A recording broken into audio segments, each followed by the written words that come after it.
नमस्कार मंडळी, खादाडपंथीमध्ये तुमचं मनापासून स्वागत आहे. तर आज आपण बनवूयात थालीपीठ. तर मग थालीपीठ बनवण्याचे साहित्य आहे गव्हाचे पीठ, बाजरीचे पीठ, बेसन, कांदा, दही आणि कोथिंबीर.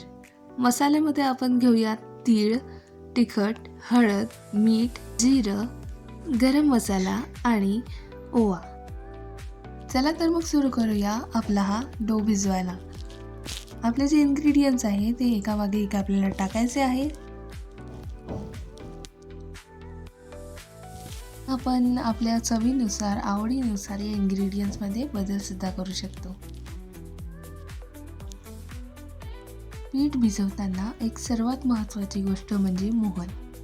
याने आपलं पीठ मऊसूत बनतं आणि पराठे सुद्धा छान बनतात. सो आपलं पीठ इथे तयार झालेलं आहे आणि आता आपण त्याचं थालीपीठ लाटूया. हलक्या हलक्या हाताने याला लाटायचं आहे आणि मंद गॅसवर छान असं क्रिस्पी व्हायला ठेवायचं आहे. रेसिपी तुम्हाला आवडली असेल तर सबस्क्राईब करायला विसरू नका. तो इथे आपलं हे तयार झालेलं आहे आणि तुम्ही बघू शकता किती सुंदर आणि छान दिसते. सो थालीपीठची ही रेसिपी तुम्हाला कशी वाटली मला कमेंटमध्ये सांगा. भेटूया दुसऱ्या व्हिडिओमध्ये. तोपर्यंत जय श्रीराम.